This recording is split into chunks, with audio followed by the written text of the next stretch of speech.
Alone is not empty. How to Turn Solitude into Strength, Peace, and Personal Growth, published by Enlight Audiobook. When the noise fades, you may finally hear the person you have been becoming. Introduction. Alone doesn't mean lonely. There is a strange moment that arrives when the door closes, the phone goes silent, and nobody is asking anything from you. For some, that moment feels peaceful. For others, it feels unbearably empty. But perhaps the emptiness was never in the room. Perhaps it was in the relationship you had with yourself. We live in a time when silence is easily mistaken for loneliness. A quiet evening can send us reaching for a screen. An unanswered message can make us question our importance. A weekend without plans can suddenly feel like evidence that our lives are falling behind.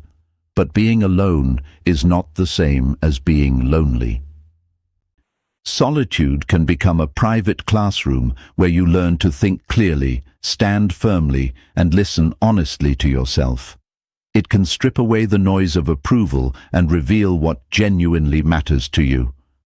This book is not about needing nobody.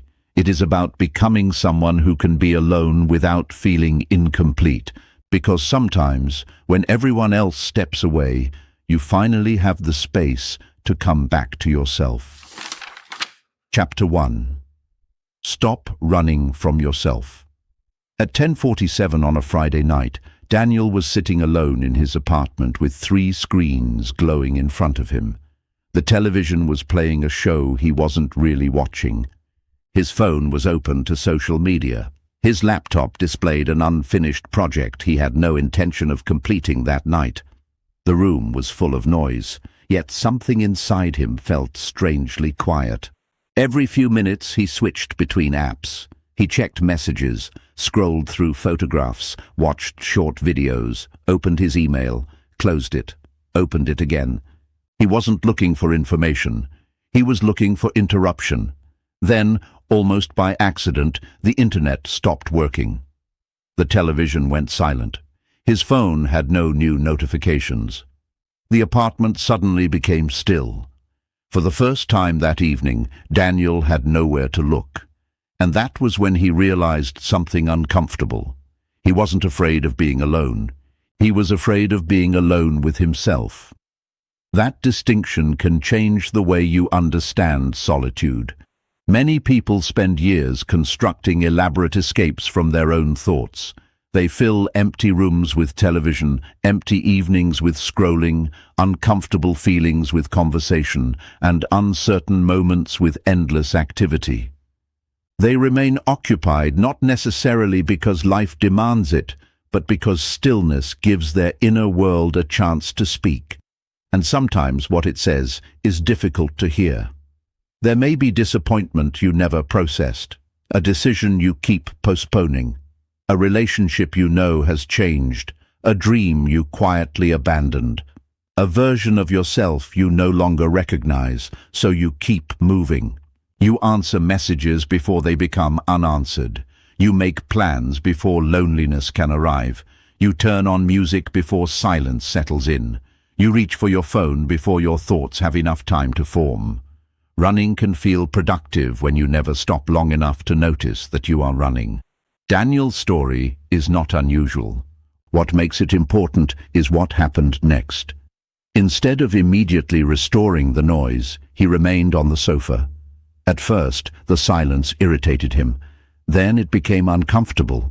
Then, slowly, it became informative. He began thinking about the exhaustion he had been carrying for months. He realized that he had been saying yes to people he wanted to impress and no to things he genuinely cared about. He recognized that his constant busyness had protected him from admitting that he was dissatisfied with parts of his life. Nothing magical happened that night. He did not suddenly discover his purpose. He simply stayed. That was the beginning. Solitude often works this way. It does not hand you answers immediately. It creates enough space for you to notice the questions you have been avoiding. Research on self-compassion and loneliness has also pointed toward the importance of how people relate to themselves. A supportive attitude toward oneself is associated with lower loneliness, while harsh self-judgment and rejection sensitivity can intensify feelings of disconnection. This matters because being alone becomes much harder when your own mind feels like an unfriendly place. If every mistake becomes evidence that you are inadequate, solitude becomes a courtroom. If every memory becomes an accusation, silence becomes punishment. But if you gradually learn to observe yourself with honesty and compassion, solitude can become something else, a private space for reconstruction. You begin to notice what energizes you and what drains you. You recognize patterns you could not see while constantly reacting to everyone else's demands. You hear preferences that were buried beneath expectations. You discover that some of your strongest opinions were borrowed from people you were trying to please. This is why learning to be alone is not simply about learning how to spend a Saturday night without company. It is about developing self-possession. It is the ability to remain present with yourself without immediately needing another person, another notification, another distraction, or another source of approval to make the moment bearable. That does not mean you should reject people. Human connection matters, friendship matters, love matters, community matters. The goal is not to build a wall around yourself. The goal is to build a foundation underneath yourself. There will still be evenings when you miss someone. There will be weekends when you wish you had plans. There will be moments when loneliness arrives without permission. You do not have to defeat those feelings. You have to learn how to sit beside them without allowing them to convince you that something is fundamentally wrong with you. The next time silence arrives, resist the reflex to escape it immediately. Put the phone down. Let the room become quiet. Notice what rises to the surface.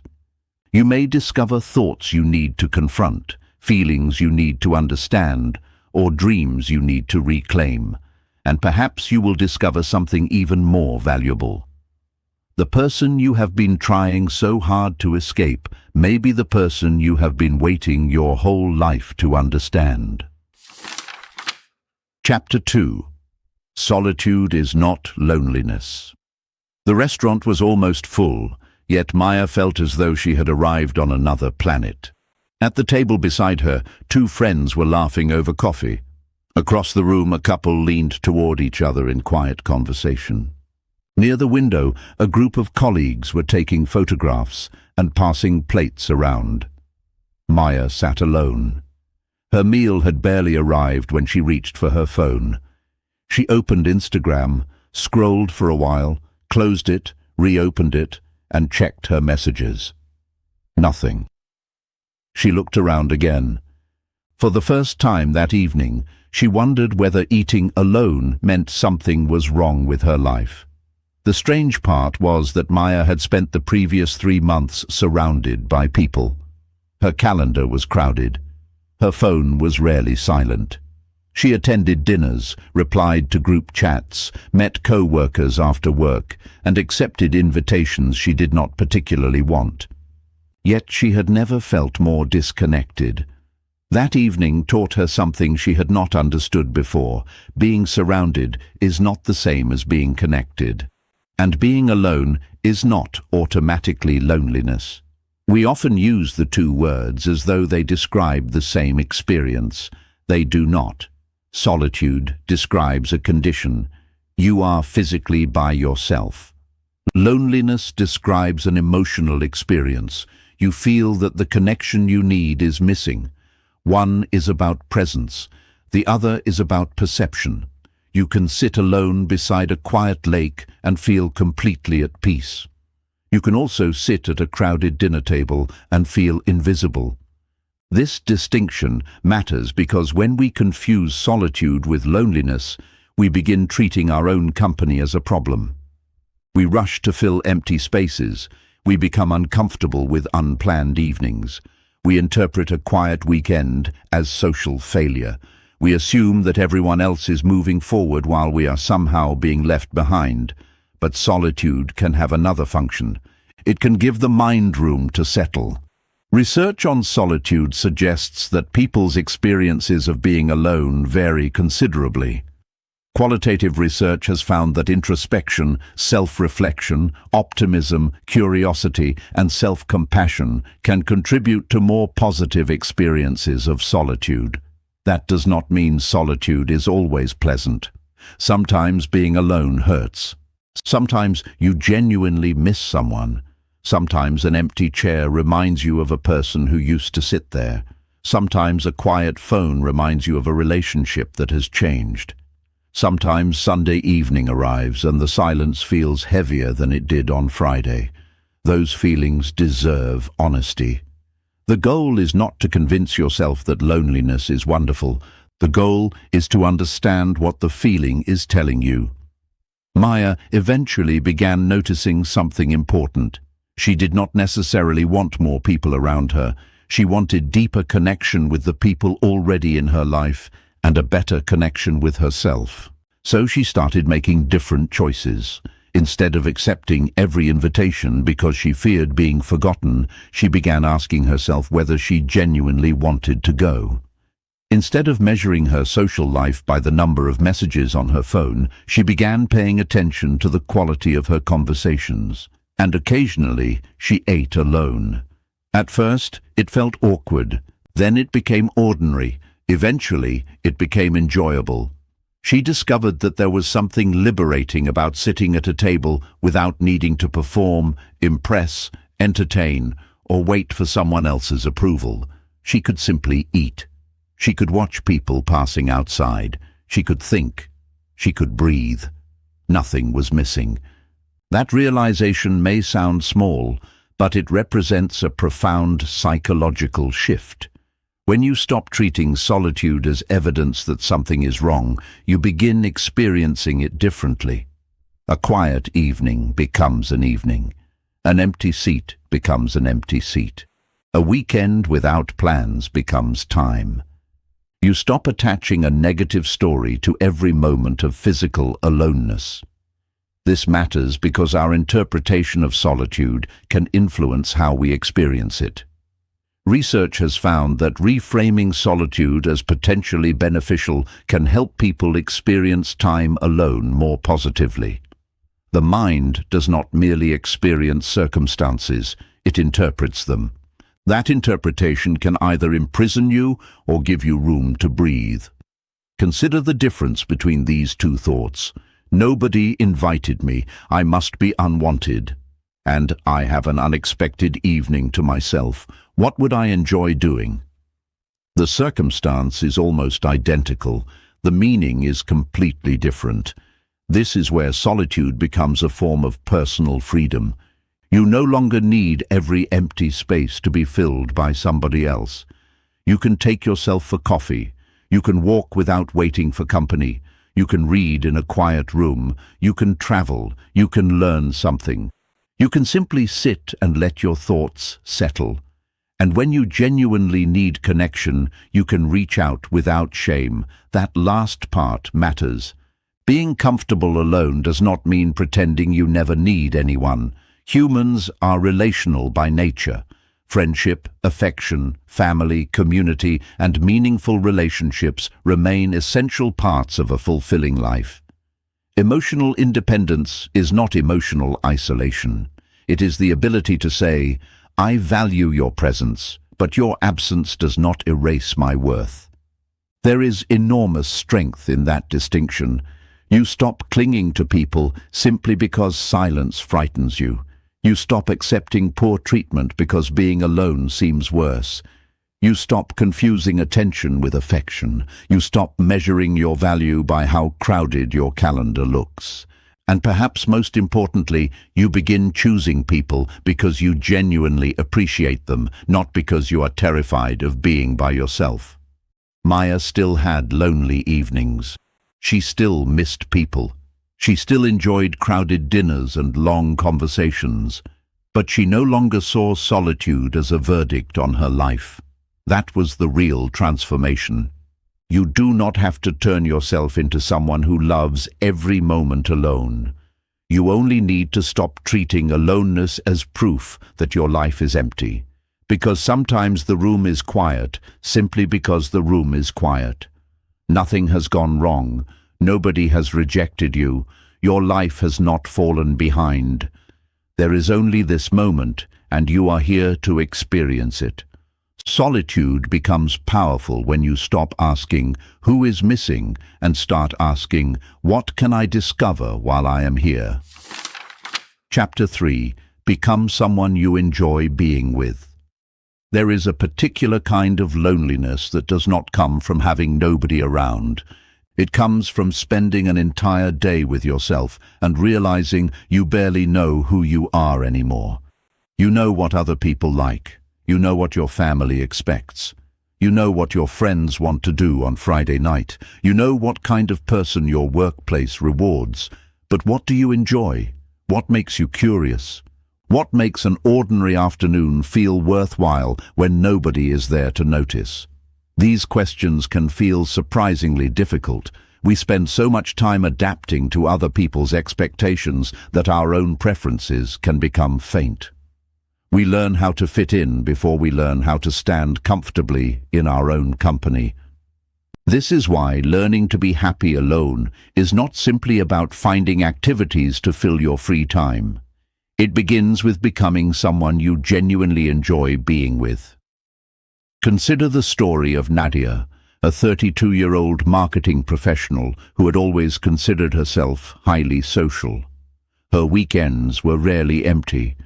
There was usually a birthday dinner, a colleagues' gathering, a family event, or a plan with friends. Then, after changing jobs and moving to a different city, her familiar social circle disappeared almost overnight. The first few weekends felt strangely long. She would wake up, check her phone, and wait for invitations. When none arrived, she would lie in bed longer than necessary. She told herself she was simply not used to the new city. But after several weeks, she began noticing something more uncomfortable. She did not know what she actually wanted to do. One Saturday morning, instead of waiting for someone to call, Nadia put on comfortable clothes and went for a walk. She stopped at a small cafe, ordered coffee, and sat near the window with a book she had bought months earlier but never opened. At first, she felt conspicuous. She imagined people were noticing that she was alone. Then she realized something almost liberating. Nobody cared. The world continued moving. A couple walked past the window. A waiter cleared tables. Someone laughed at another table. Cars passed outside. And Nadia simply sat there. She read. She thought. She enjoyed her coffee. That afternoon became the beginning of a different relationship with herself. She started taking long walks without waiting for company. She returned to an old interest in photography. She began cooking meals she actually liked instead of whatever was easiest. She enrolled in a weekend course she had postponed for years. Nothing about her external life changed dramatically, but something inside her did. She stopped waiting for other people to give her permission to enjoy her own life. That shift is more significant than it first appears. Research on solitude has found that people who experience time alone more positively often bring qualities such as self-reflection, curiosity, optimism, and self-compassion into those moments. In other words, enjoying solitude is not merely about being physically separated from people. It is also about what you bring into that space. If you enter solitude believing you are unwanted, every quiet moment can feel like rejection. If you enter it with curiosity, the same quiet moment can become an opportunity. This is where self-trust begins. Self-trust is not built by repeating positive statements in the mirror. It grows through evidence. You tell yourself you will take a walk, and you do. You promise yourself you will finish the book, and you do. You decide to stop tolerating something that repeatedly drains you, and you follow through. Each small decision becomes evidence that your own word carries weight. Gradually, you become less dependent on external direction. You do not need someone else to decide where to go. You do not need someone else to confirm that your interests are worthwhile. You do not need an audience for every experience. This is self-possession, the quiet ability to remain grounded in who you are without constantly adjusting yourself to whoever happens to be nearby. It does not make you selfish. It makes you more authentic. There is also a difference between being alone and being abandoned by yourself. The first is a circumstance. The second is a habit. You abandon yourself whenever you repeatedly ignore your needs to keep other people comfortable. You abandon yourself when you say yes while everything inside you is saying no. You abandon yourself when you keep chasing people who have made it clear they do not value your presence. You abandon yourself when your entire identity becomes dependent on being wanted. Solitude gives you a chance to reverse that pattern. You can ask yourself what you actually believe, what you actually want, what you have outgrown, what you have been tolerating. What kind of life feels meaningful when nobody else is grading it? These questions can be uncomfortable because genuine self-knowledge often disrupts convenient habits. But discomfort is not always a warning sign. Sometimes it is evidence that something important is finally coming into focus. Nadia eventually developed a life that included both people and solitude. She still enjoyed dinners with friends. She still valued relationships. She still loved conversation and laughter. The difference was that she no longer needed company to make her life feel legitimate. She had become comfortable enough in her own presence that relationships became additions rather than rescue missions. That is the deeper goal. You are not trying to become a person who needs nobody. You are becoming a person who can choose rather than cling. Choose where to go. Choose what matters. Choose who deserves access to your time. Choose what kind of person you want to become. And perhaps most importantly, choose to keep yourself company even when nobody else is available. Because the relationship you have with yourself is not a temporary relationship. You wake up with it. You carry it into every room. You bring it into every friendship, every relationship, every decision, and every quiet night. So make that relationship worth coming home to. When you learn to enjoy your own company, being alone stops feeling like a sentence and starts feeling like freedom. Chapter 4. Stop needing everyone's attention. A message can contain only 2 words and still occupy an entire afternoon. Seen. No reply. The phone goes down. A few minutes later, it comes back up. Still nothing. You tell yourself you are busy. You tell yourself it does not matter. Then you check again. This small ritual reveals something larger than impatience. Sometimes what we are waiting for is not a message. We are waiting for reassurance. We want evidence that someone remembers us, values us, wants us, or has noticed us. Attention can become a quiet form of emotional currency. When it arrives, we feel temporarily secure. When it disappears, we begin questioning ourselves. The danger is not wanting attention. Everyone wants to feel seen. The danger begins when attention becomes the measurement of your worth. Modern technology has made this especially complicated. A person can wake up and immediately discover what everyone else is doing, where everyone else is going, who is celebrating, who is traveling, who is falling in love, who is succeeding, and who appears to have a more exciting life. Before breakfast, comparison has already entered the room. You may not even realize you are participating in it. A photograph receives hundreds of likes, and you wonder why your own post did not. Someone receives an enthusiastic reply while your message remains unanswered. A friend uploads pictures from an event you were not invited to. Someone you care about appears perfectly happy without you. The mind begins constructing stories. Maybe I am not important. Maybe they prefer someone else. Maybe everyone is moving forward without me. But an unanswered message is not a biography of your value. A notification is not a verdict. And somebody else's attention is not a reliable instrument for measuring your significance. The human mind is naturally sensitive to social acceptance and rejection. We are built to care about belonging. But caring about connection and depending on constant validation are two very different things. The first is human. The second can quietly become exhausting. Consider what happens when your emotional state depends heavily on other people's reactions. Someone compliments you and you feel confident. Someone criticizes you and your confidence collapses. Someone invites you out and you feel valuable. Someone excludes you and you question your place. Someone replies quickly and you relax. Someone becomes distant and your mind starts searching for explanations. Your emotional center has moved outside of you. And once that happens, you become vulnerable to every change in somebody else's mood, attention, availability, and opinion. That is not connection. That is emotional dependence disguised as connection. The solution is not to stop caring. It is to step back and reclaim some of the authority you have handed away. Start noticing how often you perform your life for an invisible audience. You experience something beautiful and immediately think about photographing it. You accomplish something and immediately want to announce it. You visit somewhere interesting and wonder how the picture will look online. You buy something and think about whether others will approve. Slowly, the experience itself becomes secondary. The audience becomes the experience. There is another way to live.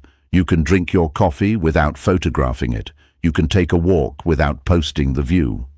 You can accomplish something privately. You can have a wonderful evening that nobody else knows about. This is the quiet power of private happiness. Private happiness is not secrecy. It is freedom from the compulsion to turn every meaningful moment into public evidence. When you stop needing everyone to witness your life, you become more available to actually live it. This does not mean deleting every social platform or disappearing from society. Technology is not the enemy. The real question is simpler. Who is controlling your attention? If you constantly check whether someone has noticed you, your attention belongs to them. If you repeatedly compare your ordinary Tuesday with somebody else's carefully selected highlights, your attention belongs to them. If you cannot enjoy an experience until someone approves of it, your attention belongs to them. Your attention is one of the most valuable forms of energy you possess. Spend it deliberately. There is also a deeper reason why people chase attention. Sometimes attention temporarily covers an uncomfortable belief about themselves. If people want me, I must matter. If people notice me, I must be important. If people choose me, I must be enough. But those equations are unstable. People change. People get busy. People misunderstand. People leave. People sometimes fail to recognize your value. If your identity depends entirely on their reactions, every change in their behavior becomes a threat to your sense of self. A stronger foundation sounds different. I enjoy being appreciated, but I do not require constant appreciation to respect myself. That is emotional freedom. It allows you to receive attention without becoming addicted to it. You can enjoy praise without depending on praise. You can appreciate affection without begging for reassurance. You can notice rejection without turning it into self-rejection. You can let someone walk away without immediately chasing after them to prove that you deserved to be chosen. And perhaps most importantly, you can sit alone in a quiet room without wondering who is thinking about you. The room does not need an audience. Neither does your life. There will always be people who misunderstand you, overlook you, forget to reply, disagree with you, or choose someone else. Let them. Their decisions may affect your circumstances, but they do not have to determine your identity. The moment you stop performing for approval, something remarkable happens. You begin hearing your own preferences again. You begin making decisions because they feel right, not because they look impressive. You begin enjoying experiences that do not photograph well. You begin discovering that some of life's richest moments are the ones nobody else sees. And that may be one of the greatest freedoms solitude can offer. You no longer need to prove that your life is valuable. You simply need to live it. Chapter 5. Build a life that feels good alone. Some evenings feel empty because nothing happened. Other evenings feel empty because you have never learned how to make something happen for yourself. There is a difference. A person can spend Saturday waiting for someone to call, scrolling through a phone, checking group chats, and wondering why nobody has made plans. Another person can wake up on that same Saturday, make breakfast, go for a walk, read something interesting, work on a personal project, explore a new place, and return home feeling that the day actually belonged to them. The difference is not luck. It is ownership. If you want to become comfortable alone, you cannot build your entire life around waiting for other people to make it interesting. You have to start building a life that feels good from the inside. That does not require an extraordinary lifestyle. In fact, meaningful independence is usually constructed through ordinary things. A book you genuinely want to read, a skill you want to learn, a place you want to visit, a body you want to take better care of, a project you keep postponing, a quiet morning you refuse to rush through, a hobby that has nothing to do with money, status, or recognition. These things may appear insignificant from the outside. They are not. They give your life texture. Without them, free time can feel like a blank page. With them, solitude becomes an opportunity rather than an absence. The problem is that many people confuse being occupied with being fulfilled. You can spend 5 hours watching videos and still feel restless. You can scroll for an entire evening and remember almost nothing about it. You can answer dozens of messages and still feel emotionally disconnected. Passive entertainment can make time disappear without making life feel richer. Meaningful activity works differently.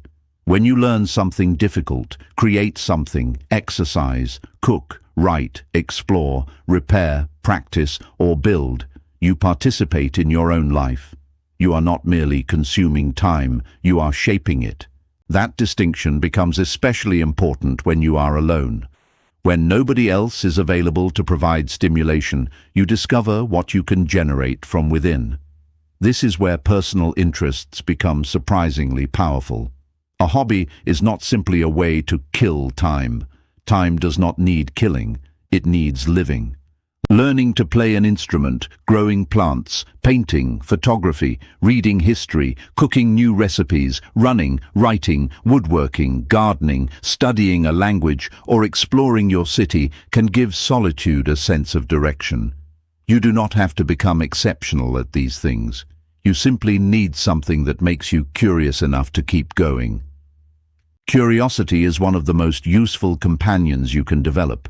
It pulls you toward the world instead of making you obsess over who is paying attention to you. It asks, what could I learn? What could I create? Where could I go? What could I understand better? What would happen if I tried? Those questions are far more nourishing than repeatedly asking whether someone has replied to your message. There is another powerful element here, personal goals. When you have goals that belong to you, solitude becomes productive without becoming lonely. You might be preparing for an exam, improving your fitness, starting a small business, writing a book, learning a professional skill, saving money, renovating your home, or simply trying to become healthier. The point is not achievement for its own sake. The point is having something meaningful to move toward. A person with direction experiences alone time differently.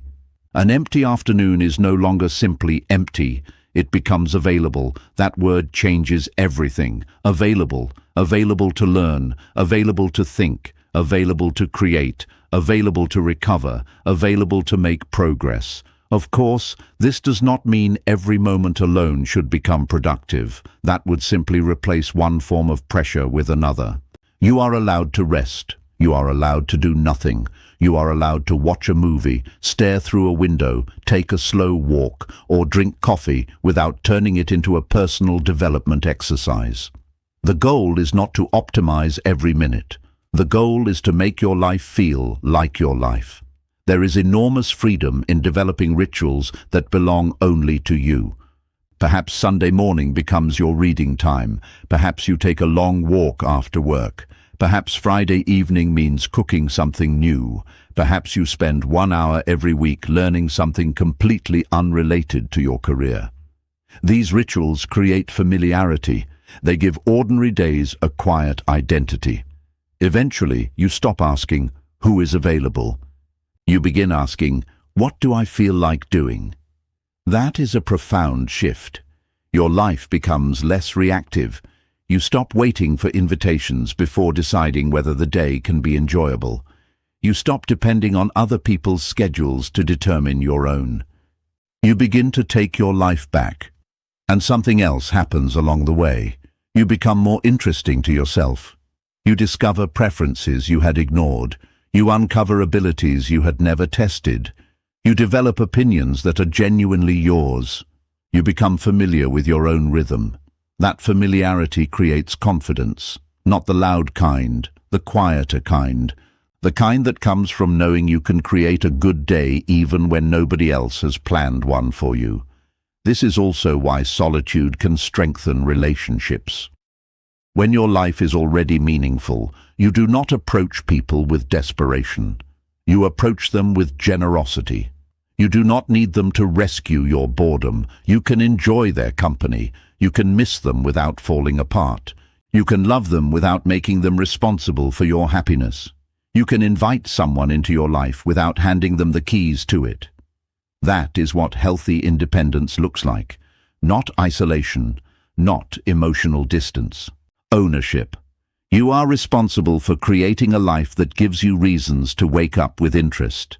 Other people can enrich that life enormously, but they should not have to manufacture it from nothing. So the next time you find yourself alone with an unplanned day, resist the instinct to label it as empty. Look at it differently. It is not a gap in your life, it is space. And space can be filled with something that matters. A fulfilling life is not something you wait for other people to bring to you. It is something you gradually build, one ordinary day at a time. Chapter 6. Enjoy the quiet without feeling empty. The strangest thing about silence is that it rarely feels empty at first. It feels loud. You notice the refrigerator humming, a distant vehicle passing outside, the ticking of a clock you had forgotten existed, your own breathing. Then, beneath all of that, something more difficult appears: your thoughts. For years, many people learn to keep the volume of life turned up. Music in the morning, podcasts on the way to work, messages during lunch, videos before bed, something playing in the background whenever the room becomes too quiet. Eventually, silence begins to feel unnatural. Not because silence is dangerous, but because we have forgotten how to sit inside it. Consider an ordinary evening. You finish dinner. There is nothing urgent left to do. Nobody is calling. No message requires an immediate response. The television is off. For a few seconds, the quiet feels peaceful. Then your mind starts moving. You remember an unfinished task. You think about someone who has not contacted you. You replay something embarrassing you said 3 days ago. You wonder whether your life is moving quickly enough. Almost automatically, your hand reaches for the phone. The quiet disappears, so does the opportunity. We often assume that distraction gives us relief. Sometimes it does. But constant distraction can also prevent us from discovering what our minds are trying to process. Silence creates space, and space reveals things. This does not mean every thought deserves your attention. The human mind produces an enormous amount of mental activity, and not every thought is meaningful or accurate. The skill is learning to notice your thoughts without automatically obeying them. That is a form of emotional maturity. You can think, "I am falling behind," without deciding that you are. You can feel lonely without concluding that nobody cares about you. You can remember a painful experience without allowing it to become your entire identity. You can experience uncertainty without immediately reaching for something that will distract you from it. This is one of the quiet strengths of solitude. It gives you an opportunity to observe your inner world instead of constantly reacting to the outer one. There is a difference between being alone with your thoughts and being trapped inside your thoughts. The first can create awareness. The second can become rumination. That distinction matters. Healthy solitude does not require sitting in silence for hours and analyzing every detail of your life. Sometimes the healthiest thing you can do is walk, cook, exercise, read, create, or simply rest. The point is intentionality. You are no longer running from every uncomfortable feeling. You are learning to let feelings pass through without allowing them to take over the entire room. Think about how rain behaves. It arrives, it falls, it changes the landscape, and eventually it stops. Emotions can work in similar ways. Sadness arrives, disappointment arrives, longing arrives, anxiety may arrive. You do not always need to fight them or immediately eliminate them. Sometimes you need to acknowledge them, understand what they are pointing toward, and allow them to move. This is why journaling can be useful. Not because writing magically solves everything, but because putting thoughts into words can give vague emotions a shape. A thought floating endlessly inside your head can feel enormous. Written on a page, it becomes something you can examine. You might discover that the problem is not as large as your mind made it appear, or perhaps you discover that it is important and deserves action. Either way, clarity becomes possible. The same thing can happen during a quiet walk. Leave your headphones behind occasionally. Let your surroundings exist without commentary. Notice the trees, notice the buildings, notice the changing light. Notice how quickly your mind tries to return to unfinished conversations. Then gently come back to where you are. This is not about becoming perfectly calm. It is about becoming present. A quiet life does not mean a life without problems. It means you become less dependent on noise to avoid noticing them. There is also something deeply restorative about allowing ordinary moments to remain ordinary. A cup of tea does not need to become a productivity ritual. A walk does not need to become a fitness challenge. A sunset does not need to become a social media post. Sometimes you can simply experience something. No lesson, no performance, no audience, just experience. That is increasingly rare, and because it is rare, it can feel surprisingly powerful. When you stop demanding that every moment entertain you, you begin discovering that peace has its own kind of richness. You may begin enjoying slow mornings. You may find pleasure in preparing a meal carefully. You may sit near a window during rain without needing to fill the silence. You may read a few pages and stop, not because you are finished, but because you are content. These moments can look insignificant from the outside, but a meaningful life is often assembled from moments that would never make an impressive photograph. The quiet teaches you something important. Not every empty space is a problem waiting to be solved. Some spaces are simply asking to be experienced. And if you can remain present in those spaces, something changes. You become less afraid of your own company. You become less reactive. You become more aware of your emotions. You begin distinguishing between what you genuinely need and what you merely crave to escape discomfort. The world will always offer you something to consume. Another notification, another video, another opinion, another distraction. You do not have to accept every invitation. Sometimes the strongest thing you can do is leave the noise unanswered. Sit down, breathe, listen, let your mind settle. You may discover that beneath all the noise was not emptiness after all. There was a person waiting to be heard. Silence does not always take something away. Sometimes it gives you back the parts of yourself that constant noise made difficult to hear. Chapter 7. Become emotionally independent. A person can ruin an entire evening without leaving the sofa. All it takes is one unanswered message. At 6:12 p.m., the message is sent. At 6:25, nothing. At 6:47, still nothing. By 7:30, the mind has already written an entire story. Maybe they are angry. Maybe I said something wrong. Maybe they are losing interest. Maybe they have found someone else. The phone remains silent, but internally the conversation has become deafening. This is where emotional dependence often begins, not with dramatic behavior, but with the quiet belief that another person's response determines how safe, valued, or worthy you feel. Emotional independence is the ability to care deeply without handing someone else complete control over your inner stability. It does not mean becoming cold. It does not mean pretending you do not need anyone. And it certainly does not mean refusing help. It means learning how to remain connected to yourself while being connected to others. That distinction can change your relationships completely. When your emotional stability depends heavily on another person, their smallest actions can feel enormous. A delayed reply becomes rejection. A change in tone becomes anger. A cancelled plan becomes evidence that you are unimportant. A disagreement becomes a threat to the relationship. You are no longer simply experiencing an event.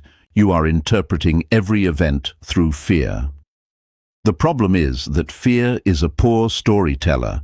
It fills gaps with assumptions. It turns uncertainty into certainty. It takes one small piece of information and constructs an entire conclusion around it. Emotional independence begins when you learn to create space between what happened and what you tell yourself it means. Someone did not reply. That is a fact. They don't care about me anymore is an interpretation. Those two things are not the same. This does not mean your interpretation is always wrong. Sometimes people genuinely become distant. Sometimes relationships change. Sometimes rejection is real. But emotional strength allows you to face reality without immediately turning it into a judgment about your worth. You can say, "This hurts," without saying, "This proves I am unworthy." You can say, "I miss this person," without saying, "I cannot be okay without them." You can say, "I wanted this relationship to work," without saying, "My life is over because it didn't." That is emotional maturity. It is the ability to feel something fully without allowing the feeling to become the author of your decisions. Think about anger. You can feel furious without sending the message you will regret tomorrow. Think about sadness. You can feel heartbroken without deciding that you will never love again. Think about loneliness. You can acknowledge it without immediately returning to someone who repeatedly treated you poorly simply because being alone feels frightening. This is where self-regulation becomes essential. You learn to slow down. You breathe before reacting. You take a walk. You write your thoughts down. You speak to someone you trust. You give yourself time. You let the emotional wave lose some of its force before making permanent decisions. None of this makes you emotionless. It makes you less controlled by temporary emotional weather. And there is another important part of emotional independence: learning to trust your own judgment. When you constantly ask others what you should think, feel, choose, or do, you gradually weaken your internal compass. Advice can be valuable, guidance can be valuable, but your life cannot become a permanent committee meeting where everyone else gets a vote. At some point you must decide, you must choose. You must accept the possibility of being wrong and still move forward. Self-trust develops through these decisions. You make a choice. You live with the consequences. You learn, you adjust, you continue. That process creates something stronger than confidence. It creates self-reliance. You begin to realize that even if something goes wrong, you can handle the aftermath. That is one of the deepest forms of emotional security. You no longer need certainty before taking action because you trust yourself to respond when uncertainty arrives. This changes the way you relate to people. You can love someone without monitoring them constantly. You can give someone space without assuming abandonment. You can disagree without believing the relationship must end. You can set boundaries without feeling cruel. You can hear criticism without immediately collapsing. You can accept rejection without turning it into self-rejection. And you can ask for help without believing that needing help makes you weak. That last point matters. Emotional independence is not solitary strength. Sometimes strength looks like reaching out. Sometimes it means saying, "I am struggling." Sometimes it means allowing a friend to sit beside you while you work through something difficult. The difference is that you seek support because you are human, not because you believe you are incapable of functioning without someone else's emotional rescue. There is a powerful distinction between these two statements. I need support right now, and I cannot survive unless you fix how I feel. The first creates connection, the second creates pressure. When you become emotionally independent, relationships become lighter. You stop asking another person to constantly prove their love. You stop testing people to see whether they will chase you. You stop creating unnecessary conflict simply to receive reassurance. You become capable of giving people freedom without experiencing their freedom as rejection. And perhaps the greatest change happens when someone actually leaves. It will hurt. Of course it will. Emotional independence does not make loss painless. It simply prevents loss from becoming the loss of yourself. You grieve, you remember, you cry, you struggle, and eventually you begin to rebuild. Not because the person meant nothing, but because you still mean something to yourself. That is the heart of emotional independence. You can love people deeply without making them responsible for your identity. You can appreciate their presence without being destroyed by their absence. You can open your heart without handing someone else complete control of it.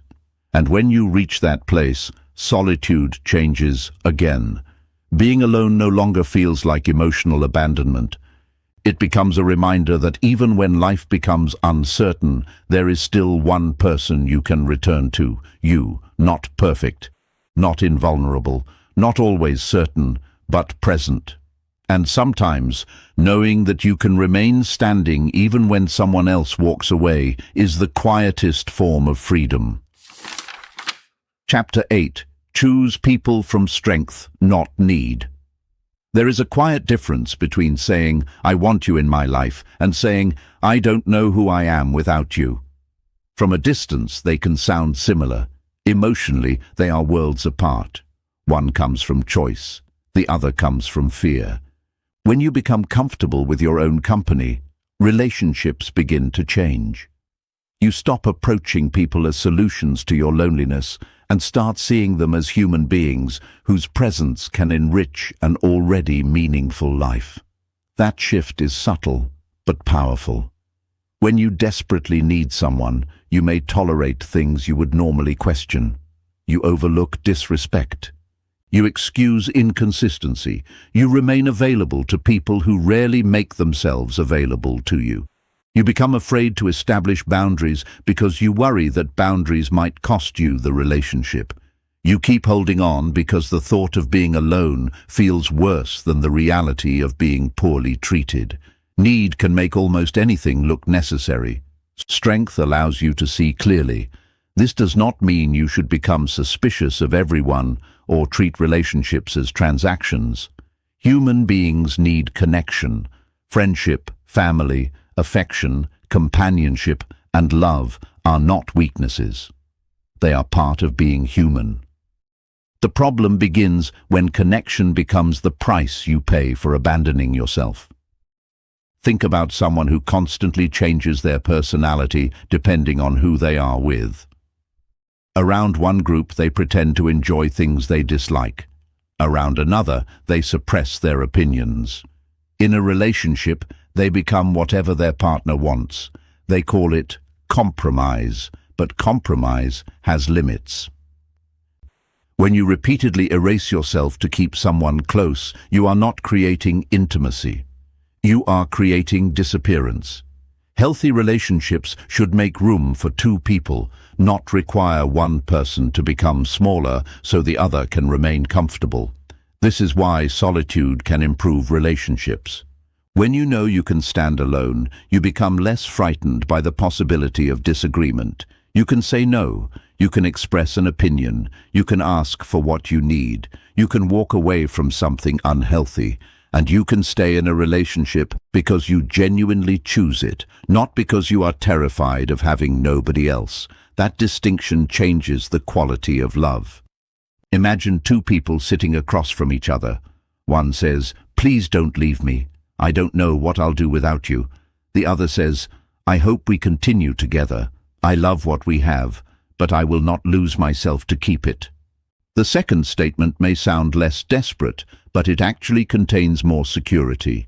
It says, "I love you and I still belong to myself." That is emotional strength. It is also why boundaries matter. A boundary is not a punishment. It is information about what you will and will not participate in. You can care about someone and still refuse disrespect. You can forgive someone without restoring the same level of access. You can understand another person's pain without allowing their pain to become an excuse for repeatedly hurting you.